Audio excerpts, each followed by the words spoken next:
Di dalam nama Bapa, Anak dan Roh Kudus, kami ijab tanah ini.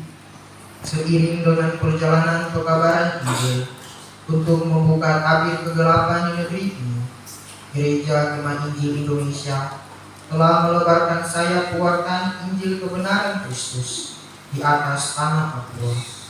Pada tahun 1962, berawal dari puncak pedalaman di Selmeri, Menarokali, oleh para misionaris CMA atau Christian and Missionaries Alliance, menanamkan panji kemah Injil dan menaburkan benih Injil Kristus dari daerah pedalaman Papua, kemudian meluas hingga ke daerah-daerah pesisir pantai negeri Cendrawasih.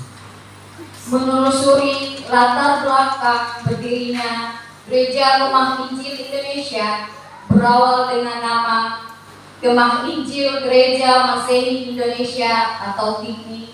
Kehadiran Gereja Kemah Injil Indonesia diseruai karena terpanggil untuk melaksanakan perintah agung Tuhan Yesus Kristus sebagaimana dinyatakan dalam Injil Matius pasal 28 ayat 19 sampai dengan 20. Pergi dan jadikanlah semua bangsa muridku.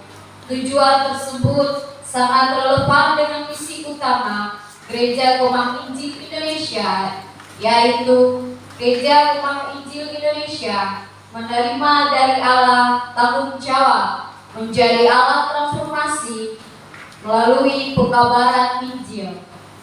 Pelayanan menyeluruh, pembangunan berjejaring, dan pengutusan dalam membangun masyarakat sejahtera yang terarah pada fokus yaitu shalom atau transformasi yang membawa kesejahteraan dalam segala bidang kehidupan.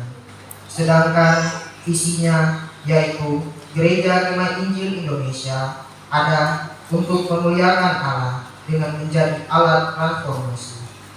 Pada tahun 1969, seorang pioner pendiri Gereja Kemah Injil Indonesia bernama Pendeta Paulus Patilohi, putra kelahiran Maluku, 16 November 1916, meninggalkan pedalaman Menarokali dan datang ke Serui melalui Nabire dalam tugas pemerintah.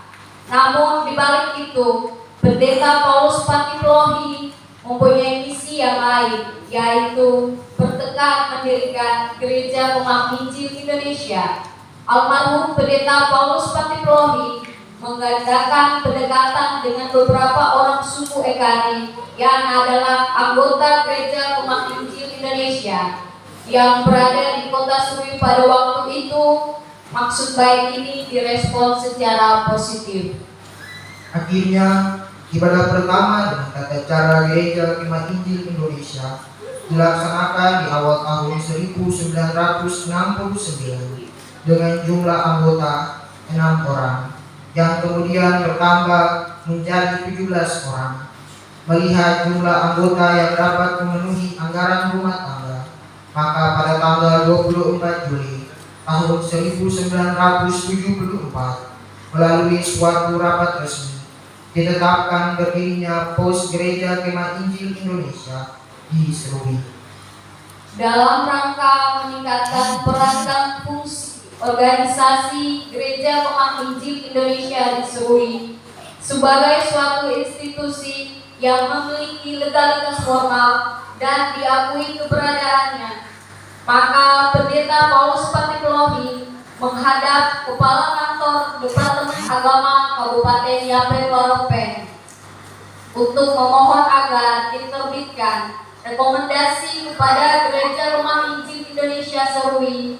Permohonan itu disetujui pada tanggal 26 November tahun 1974 yang kemudian ditetapkan sebagai tanggal berdirinya Gereja Kemah Injil Indonesia di Serui. Perjalanan Gereja Kemah Injil Indonesia Jumat Mahanaim Serui mendapat berbagai hambatan dan tantangan, namun tidak mengurangi semangat warga jemaat untuk terus maju, walaupun belum mempunyai gereja atau tempat ibadah yang tetap. dan masih menggunakan rumah Bapak Robert Gayoy dan ruang tunggu lapangan terbang Rerami Serui.